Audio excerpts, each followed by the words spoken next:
Football খেলা দেখা এবং কোনো দলকে সমর্থন করা যাবে কি না। প্রথমত, যত বড় পর্যায়ের ফুটবলের আসর হোক, এগুলোতে জুয়া থাকে।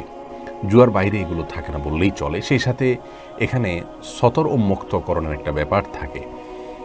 হাফ প্যান্ট ইত্যাদি পরে সাধারণত এই খেলাগুলো খেলা হয়ে থাকে, যেখানে সতর উন্মুক্ত করা হয়ে থাকে।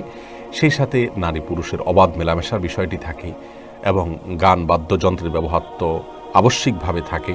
সেই সাথে সময়কে নষ্ট করা হয়। সবচেয়ে বড় বিষয় হলো ইমানদারের যে ইমানি চেতনা সেটা নষ্ট হয় এবং সময় অপচয় হয়, সময় নষ্ট হয়। আপনি হয়তো বলবেন যে এতে তো বিনোদন হয়, নষ্ট হলো কই, কিছুটা তো অর্জন হলো। তো যদি কিছুটা আপনি মজা পান তাহলে হারানোর পরিমাণটা তার চাইতে বহুগুণ বেশি।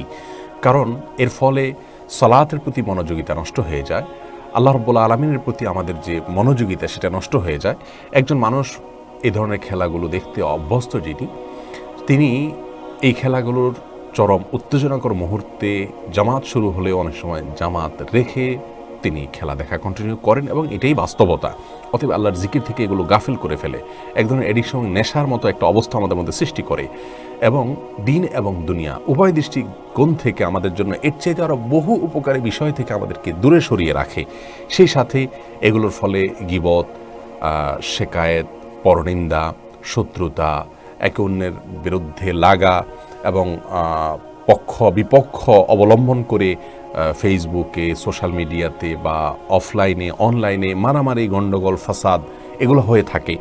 সেই সাথে কাফির এবং ফাসিক, যাদের মধ্যে আল্লাহ তাআলার প্রতি ঈমান নেই, বিশ্বাস নেই, যারা আমার রবের স্বীকৃতি দেয় না, তাদেরকে সম্মান করা, শ্রদ্ধা করা, ভক্তি করা, ভালোবাসা, অন্তরের গহীনে জায়গা দেওয়া, এগুলো সবগুলো ঈমান বিরোধী কাজ।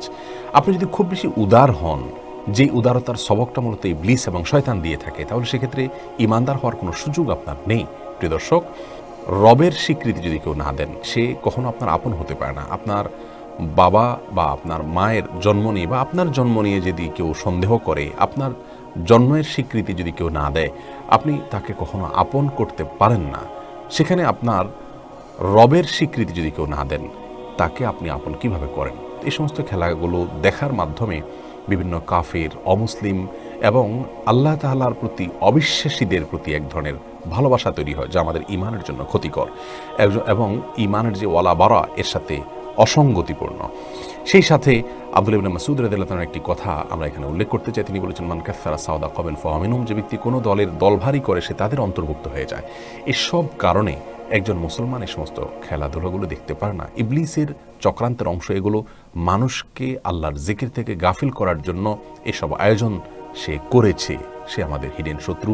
আল্লাহ রাব্বুল আলামিন তার বিষয়ে গোটা কোরআন জুড়ে আমাদেরকে সতর্ক করেছেন। বিধায় এ সমস্ত গুনাহের কাজ, যেগুলো বিনোদনের নামে আমাদের সামনে আজ উপস্থাপিত হচ্ছে এবং এগুলোর পেছনে কর্পোরেট দুনিয়ার ব্যবসায়ীদের ব্যবসায়িক এবং বাণিজ্যিক স্বার্থ সহ নানাবিধ স্বার্থ তাদের আছে।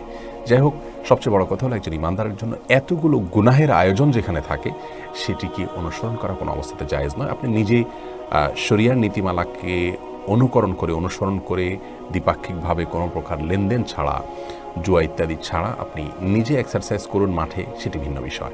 কিন্তু এই সমস্ত খেলা দেখা আপনার জন্য জায়েজ নয়। সৌদি আরবের ফতোয়া বিষয়ক স্থায়ী কমিটি একই ফতোয়া দিয়েছেন, অর্থাৎ এটাকে তারা হারাম বলে উল্লেখ করেছেন। আল্লাহ তাআলা আমাদেরকে বেঁচে থাকার তৌফিক দান করুন।